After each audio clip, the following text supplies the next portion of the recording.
எல்லோருக்கும் வணக்கம். இன்றைக்கி காலையில் வந்து பிரியாவுக்கு வந்து சத்து மாவில் தாங்க ரொட்டி செஞ்சு கொடுக்க போகிறேன். டெய்லி வந்து இந்த மாவில் வந்து 150 கிராம் தான் பிரியாவுக்கு கொடுக்கணுமா.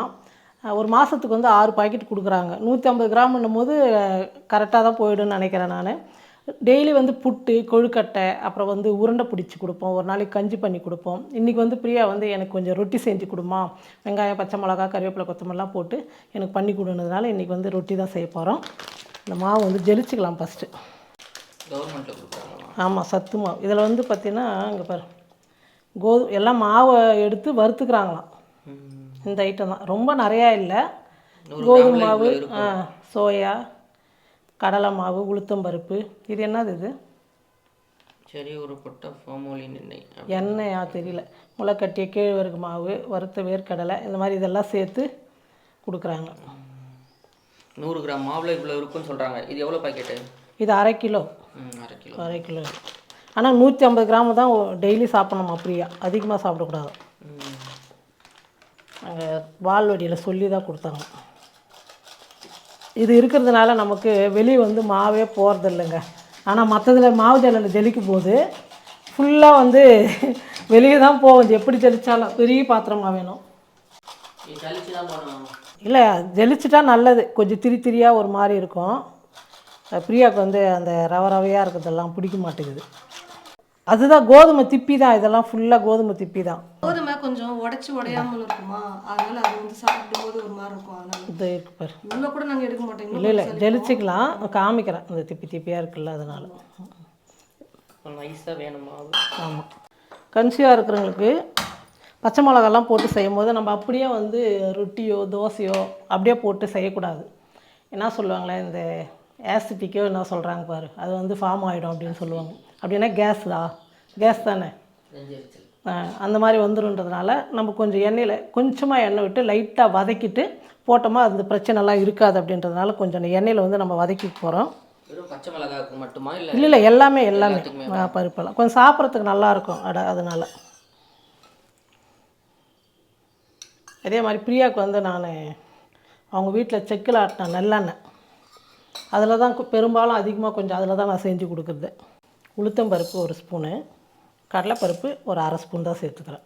உளுந்து கொஞ்சம் அதிகமாக சேர்த்துக்கலாம். கடலைப்பருப்பு வந்து கொஞ்சம் ஏன்னா பருப்பு ரெண்டுமே நான் சமமாக தான் போடுவேன். கடலைப்பருப்பு பற்றியா, கடலைப்பருப்பு மாதிரியே இல்லை, போகிறதெல்லாம் பட்டாணி பருப்பு மாதிரி இருக்குது.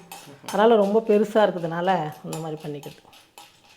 நம்ம பச்சை மிளகா வந்து நல்லா வதக்கிட்டா அப்படியே சாப்பிடலாம், எடுத்து போட மாட்டோம். அதனால் இந்த கடலைப்பருப்பு வதங்கும் போதே இதையும் சேர்த்துட்டா நல்லா வதங்கிடும். பிரியா எது சாப்பிடுமோ எது வேணான்னுதோ அதெல்லாம் நான் வந்து விட்டுருது, கம்பல் பண்ணுறதில்ல. ஏன்னா அப்படி பண்ணி கொடுக்கும்போது அதுக்கு வாமிட்டு வந்துடுது, விருப்பம் இல்லாத கொடுத்தா. அதனால் இந்த மாதிரி செய்யுமா, இப்படி செஞ்சால் தான் எனக்கு கொஞ்சம் சாப்பிட முடியுதுன்னும் போது அந்த மாதிரி செஞ்சு கொடுத்துறது. நான் நிறைய பேர் கேட்டுருந்தீங்க பிரியா வீடியோலலாம் கூட, சத்து மாவில் என்னென்ன செய்யலாம் அதெல்லாம் கொஞ்சம் வீடியோவாக போடுங்க, எங்களுக்கும் யூஸ்ஃபுல்லாக இருக்கும் அப்படின்னு. அங்கே வந்து நான் செய்ய மாட்டேன், இந்த பிரியா வீட்டுக்கார தான் பண்ணி கொடுப்பாரு. சாயங்காலம்னா கரெக்டாக வந்து அவர் அந்த உருண்டை மட்டும் பிடிச்சி அது கூட வந்து கொஞ்சம் வெல்லம் இனிப்பு கம்மியாக இருக்குமா, அப்புறம் வேர்க்கடலை வறுத்து பொட்டுக்கடலை வறுத்து தூள் பண்ணி அதெல்லாம் போட்டு லட்டு மாதிரி பிடிச்சி கொடுத்துருவாங்களாம் டெய்லி. பாருங்கள், பருப்பு பச்சை மிளகாலாம் நல்லா வறுப்பட்டுடுச்சு. இப்போ வெங்காயம் சேர்த்துக்கிறேன். ஒரு பெரிய வெங்காயம், கொஞ்சம் கருவேப்பிலை. வெங்காயம்லாம் வந்து ரொம்ப நேரம்லாம் வதக்க வேணாங்க, ஓரளவுக்கு பாதி அளவுக்கு வதங்கினா போதும். அப்போ தான் சாப்பிட்றதுக்கு வந்து அந்த அடை வந்து நல்லாயிருக்கும். ரொம்ப வதங்கிட்டால் கலர் மாதிரி டேஸ்ட் இருக்காது. கொஞ்சம் லைட்டாக அந்த எண்ணெயில் கொஞ்சம் பாதி அளவுக்கு வதக்கினா போதும். வெங்காயம்லாம் இந்த அளவுக்கு வதங்கினா போதும். இது கூடவே கொத்தமல்லியும் சேர்த்துட்டு கலந்து விட்டுட்டு நம்ம மாவில் கலந்துக்கலாம். அவ்வளோதான், ரொட்டி ரெடி. வதங்கினா ரொட்டி ரெடியா? ஆமாம், எடுத்து ஊற்றுனோம்னா அரிசி எடுத்து கொட்டினோம்னா மாவு போட்டு தண்ணி போட்டு மிக்ஸ் பண்ணோம்னா முடிஞ்சது. ரொட்டி செய்யணும்ல. இப்போ அதுக்குள்ளே கல் வச்சுட்டாங்க, பிசையறதுக்குள்ளே ரொட்டி ரெடி. அதான் சொன்னேன். இல்லை, கம்மியாக வச்சுட்டு சூடி ஆகிறதுக்குள்ளே நம்ம மாவு பிசைஞ்சிக்கலாம். சத்து மாவில் நாங்கள் இது வரைக்குமே வந்து பார்த்திங்கன்னா உருண்டை பிடிச்சி கொடுத்துருப்பாங்க எங்கள் வீட்டுக்காரர். அப்புறம் கொழுக்கட்டை செஞ்சுருக்கோம். வேறு எதுவுமே ட்ரை பண்ணல. அவர் வந்து யூடியூப்லேயே வந்து கேக் வந்து பார்த்துருந்தாராமா, அதை தான் ரொம்ப நாளாக என்கிட்ட கேட்டிருந்தாரு, கேக் வேணால் செஞ்சு கொடு அப்படின்னு. ஆனால் செஞ்சே கொடுக்கல, கடைசி வரைக்கும் ஓடி வந்துட்டேன்.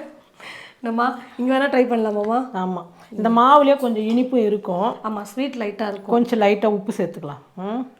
போதும் தானே? பிரியாவுக்கு உப்பு கம்மியாக தான் கொடுக்கும். எப்படிலாம் செய்யணுமோ அப்படி செய்யலாங்க. எது மாதிரி செஞ்சு சாப்பிட்டாலும் நமக்கு பிடிக்குதோ அப்படி செய்யலாம். ஆமாம், அப்புறம் உப்புருண்டை மாதிரி அதுவும் செஞ்சு நல்லா சாப்பிடலாம். இதே மாதிரி தான் அதுவும். ஆமாம், எல்லாம் வதக்கிட்டு போட்டு உப்பு ரெண்டு செஞ்சிடும். வேக வச்சு சாப்பிட போகிறோம். இது தோசைக்கல்ல ரொட்டியாக தட்ட போகிறோம்லம்மா. சரி, ஒரு நாளைக்கு கூடவே முருங்கைக்கீரை கூட போட்டுக்க சொல்லியிருந்தாங்க. ஆமாம், முருங்கைக்கீரை இல்லை. ஆமாம், அங்கே கொஞ்சம் ஈஸியாக கிடச்சது வந்து பார்த்தீங்கன்னா முருங்கைக்கீரை, அப்புறமா இளநீ கொஞ்சம் பட்ஜெட் ஃப்ரெண்ட்லியாக சின்ன சேலத்தில், அப்புறம் கொய்யாக்காங்க. இங்கெல்லாம் இவ்வளோ பெரிய கொய்யாக்காவாக இருக்குது, உள்ளே விதையே இருக்க மாட்டேங்குது, தண்ணியாக இருக்குல்லம்மா. அங்கே வந்து ஃபுல்லாக விதையாக நாட்டு கொய்யாவாக கிடைக்கும். இப்போ அந்த கொய்யாக்கா கண்டுபிடிக்கிறது தான் பெரிய. அங்கே வந்து இளநீ வந்து 30 ரூபாங்க, இங்கே வந்து 60 ரூபாய் 70 ரூபாய் ஒரு இளநீ. பயங்கர ஷாக்கு எனக்கு. பாருங்கள், இந்த அளவுக்கு மாவு வந்து கொஞ்சம் இலக்கமாக இருக்கும் தட்டுறதுக்கு, அப்போ தான் நல்லாயிருக்கும். இப்போ தோசைக்கல்லாம் சூடு ஏறிடுச்சுன்னு நினைக்கிறேன். லைட்டாக தண்ணி தொட்டுட்டு பிரியா இதா கொஞ்சம் எண்ணெய் தடை விடு. தோசைக்கல் கல்லில். ஆமாம், இதா லைட்டாக தடவை, இதில் தடவை, சென்டரில் மட்டும் தடவை போதும், சின்ன சின்னதாக. போதும். இப்போதான் பிரியா வளையல் சவுண்டு கேட்குது. வேலை செஞ்சால் தானே வளையல் சவுண்டு கேட்கும். செய்ய விட்டா தானே நான் வேலை செய்யறதுக்கு. ஓ, நான் செய்ய இல்லையா? ஆமாம், இங்கே வந்து அங்கே வந்து பாத்திரம்லாம் கழுவுவாங்க, இங்கே வந்து நின்னா கரெக்டாக வயிறு தான் இடிக்குது. ஆனால் கழுவு கொஞ்சம் அப்டமனில் வந்து பார்த்தீங்கன்னா அங்கே எனக்கு இருக்கும் ஹைட்டு கம்மி, இது வந்து வலிக்குது, அப்படியே இன்னும் ஷார்ப்பாக வந்து இது பண்ணுற மாதிரி இருக்கா. அதனால் சும்மா நீங்கள் நான் ட்ரை பண்ணலான்னு வந்தேன், நமக்கு செட் ஆகாது அப்படின்னு வந்துட்டேன் நான். இல்லை இல்லை, இது ரொம்ப ஹைட்டு தான். ஹைட்டு இந்த மாதிரி வந்து நைஸாக தட்டிக்கினீங்கன்னா சாப்பிட்றதுக்கு வந்து நல்லாயிருக்கும். கையில் ஒட்டாமல் இருக்குது. தண்ணி பிரியா, உனக்கு நெய் போட்டா பிரியா? ஆஹா, இப்போ லேசாக வந்து இப்படி எண்ணெய் தடவிடலாம். சும்மா வேடிக்கை பார்த்துட்ருக்கேன் நான் நின்றுட்டு. யார்? எங்கம்மா சத்து மாவு காணும். மொத்தமாக 2 கலர் பாக்கெட் இருக்குங்க. ஒன்று குட்டீஸ்க்கெல்லாம் கொடுக்கறதுக்கு வேறு கலரில் வச்சுருக்காங்க, அங்கே அங்கன்வாடியில் பார்க்கும்போது தெரிஞ்சுது. இது வந்து பார்த்திங்கன்னா இந்த கலர் பேக்கெட் வந்து ப்ரெக்னெண்ட்டாக இருக்கிறவங்களுக்கு கொடுக்குறாங்க. அங்கே போகும்போது தான் பார்த்துருக்கேன். குழந்தெல்லாம் பிறந்துச்சுன்னா முட்டையும் கொடுக்குறாங்க. நான் கேட்டேன், எங்களுக்கெல்லாம் இல்லையா? இல்லை, குழந்தை பிறந்தவங்களுக்கு தான் முட்டை குட்டீஸ்க்கு இப்போ கேட்டேன். இல்லை, எனக்கு தெரியாது இல்லையா, அவங்க கொடுத்துட்டு இருந்தாங்க, அதனால் எனக்கு கொடுக்கலையே அப்படின்னு சொல்லிட்டு ஃபஸ்ட் டைம் கேட்டேன். அப்புறம் சொன்னாங்க இதிலே வந்து என்னென்னலாம் போட்டிருக்காங்க அப்படின்னு சொல்லிட்டு லிஸ்ட் பண்ணியிருக்காங்க. அப்புறம் எவ்வளோ எடுக்கணும் அளவு அப்படின்னும் சொல்லியிருக்காங்க. 150 கிராம் அளவுக்கு என்னெல்லாம் பண்ணலான்னு சொல்லியிருக்கிறாங்க. அதனால் சத்து மாவு வாங்கி சாப்பிடுங்க. நம்ம வீட்டில் செய்கிற வேலை எல்லாமே அதே தானே நம்ம வீட்லேயும் போட்டு பண்ணுறோம். அவங்களும் கவர்மெண்ட்டில் அதானே கொடுக்குறாங்க. ஒரு மாதிரி சளிச்சிக்கிட்டோம்னா பூச்சி இருக்கா வண்டு இருக்கா என்னன்னு தெரிஞ்சிட போகுது. ஆனால் நான் வாங்கி எதுவும் இல்லை, நல்லா ஃப்ரெஷ்ஷாக தான் கிடைக்குது. அதனால் நான் இதே யூஸ் பண்ணிக்கிறேன். வேறு எதுவும் நான் வந்து அரைக்கெல்லாம் இல்லை வாங்கி, அப்படியே இதே தான் சாப்பிட்டுக்கிறோம். நிறைய பேர் வந்து வாங்கி யூஸே பண்ணுறது இல்லையா. அவங்க வந்து வாட்ஸ்அப் குரூப் வச்சுருக்காங்க, வாங்க வாங்கன்னு கூப்பிட்டுட்டே இருக்கிறாங்க எல்லாரையும். வந்து சத்துமா வாங்கிட்டு போங்க, குழந்தைக்கு வந்து வெயிட் போட்டு முட்டை சத்துமாவெல்லாம் வாங்கிட்டு போங்க. ஆனால் நிறைய பேர் போகிறதே இல்லை, ஏன்னு தெரியல. ஆனால் நான் வந்து மாதம் மாதம் கரெக்டாக போய் வாங்கிட்டு வந்துடுவேன். ரெடியாம்மா? ரெடி. நீட்டாக முடிஞ்சது. இது ஒன்று சாப்பிட்டா வயிறு ஃபுல்லாக முடியுமா? 2 சாப்பிடும் பிரியா, அவ்வளோதான். அவ்வளோதான் 2. நேற்று நைட்லாம் சாப்பிட முடியலைங்க, 1.5 தோசை தான் சாப்பிட்டேன். ஜீரணமே ஆகலை, நெஞ்சிலே இருக்கிற மாதிரி இருந்துச்சு. இத்தனைக்கும் சீக்கிரமாகவே சாப்பிட்டேன் நான். 7 மணி தாண்டக்கூடாதுன்னு சொல்லியிருக்காங்க டாக்டர். அதனால 7:30 7:45 அப்படி ஆயிடுது. சரி பரவாயில்ல, முன்ன 8:30 9 சாப்பிடுவேன், இப்போ 7:30 7:45 வந்திருக்கேன். இன்னும் 2 நாளில் 7 மணிக்கு மாற்றிக்க வேண்டியது தான். அதனால் ஓகே, இப்போ நான் சாப்பிடணுமே, சூடாக இருக்குது. பிரியாவுக்கு வந்து காலையில் 1 டம்ளர் பால் கொடுத்துருவேங்க. இன்றைக்கி வந்து என்னாச்சுன்னா பால் வந்து வீட்டில் நான் வந்து இங்கே பசுமாட்டு பால் இங்கே வாங்கலான்னு ஒருத்தர்கிட்ட சொல்லி வச்சிருந்தேன். முந்த நாளே வரவே இல்லை. நேற்றே வந்து சாயங்காலத்தில் கொடுத்துருங்க, இல்லைனா காலையில் எடுத்து வந்து கொடுங்கன்னா அவங்க கொடுக்கவே இல்லை. வீட்லேயே அந்த பால் நம்பி நான் பால் வாங்காம விட்டு பால் குடிக்கல. ஃபஸ்ட்டு காலையில் எழுந்த உடனே தண்ணி கொடுத்துட்டேன், குடிச்சிடுச்சு பிரியா. தண்ணி குடிக்கிறதா? ஆமாம், தண்ணி குடிக்கணும். அப்புறம் வந்து இந்த ரொட்டி தான். இப்போ இது முடிச்சுட்டு இது வந்து இப்போது சும்மா எப்படி சொல்லலாம், ஒரு சத்துக்காக சாப்பிட்றது. ஒரு 9 மணிக்கு வந்து அவங்க டாக்டர் என்ன சொன்னாங்க, ஒரு 5 முறையாவது அதிகமாக சாப்பிடக்கூடாதுன்னு சொன்னாங்க தானே. பிரித்து சாப்பிடுங்க, 5-6 முறை சாப்பிடுங்க. வளர வளர நமக்கு வந்து பார்த்தீங்கன்னா இங்கே மேலே வருவாங்க இல்லையா, அதனால் இங்கே நெஞ்சிலே இருக்கிற மாதிரி இருக்கும். அப்படின்றதுனால இப்போ 4 இட்லி சாப்பிடணும்னு உங்களுக்கு தோணுது அப்படின்னா ஃபஸ்ட்டு 2 இட்லி சாப்பிடுங்க. அப்புறம் 1 மணி நேரம் 1.5 மணி நேரம் கழிச்சு இன்னும் 2 இட்லி சாப்பிடுங்க. ஏன்னா பசி எடுக்கும்ல அப்படின்னு சொல்லிட்டு பிரித்து சாப்பிட சொன்னாங்க. அதனால் வந்து இட்லிக்கு நான் ரெடி பண்ணிட்டு இருக்கிறேன். எங்களுக்கெல்லாம் வேணும்ல, நம்ம வீட்டில் வந்து யாரும் சாப்பிட மாட்டாங்க, பையன் அவரெல்லாம். இது நானும் பிரியாவும் சாப்பிட்டுவோம். ஆளுக்கு 2 சாப்பிட்டா நமக்கு டிஃபன் முடிஞ்சுது. ஏன்னா இவங்க வேற இதை கொடுத்துட்டாங்களா 1 மணி நேரம் கழிச்சு ஏதாவது ஒரு பழத்தை சாப்பிட்ணுன்னு ஆரம்பிச்சிருவாங்க. இதில் நம்ம இட்லி வேறு எங்கே சாப்பிட்றது? கொய்யாக்கெல்லாம் எடுத்து வச்சிட்டோம் வெளியே. பாருங்க, நல்லா இருக்கா?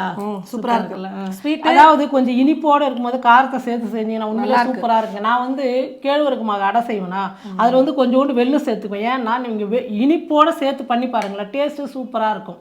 நல்லா இருக்குது தானே? சூப்பராக இருக்குது. பருப்பு வேறு போட்டிருக்காங்களா, நல்லா இருக்கு முறுமுறுன்னு சாப்பிட்றதுக்கும். நீங்களும் வந்து இந்த மாதிரி கன்சீவாக இருக்கிறவங்க பால்வடி மாவெல்லாம் மிஸ் பண்ணாதீங்க. நல்லா இருக்குது மாவுலாம். இதெல்லாம் வந்து நம்ம நல்லா இல்லைன்னா கேட்கலாம், நல்லா இருக்கும்போது வந்து பயன்படுத்திக்க. வேஸ்ட்டாக நம்ம வீட்டிலே அதே தான் ரெடி பண்ண போகிறோம். டெய்லி வந்து ஏதாவது காலையிலையோ சாயங்காலமோ ஒரு நாளைக்கு ஒரு 150 கிராம் மாவுன்றது நம்ம கொடுத்துட்டா அதுலேயே கொஞ்சம் சத்து கிடச்சிடும். அப்புறம் மதியம் வந்து நம்ம லஞ்சு என்ன செய்கிறோன்னு சொல்லிட்டு அடுத்த வீடியோவில் பார்க்கலாம்.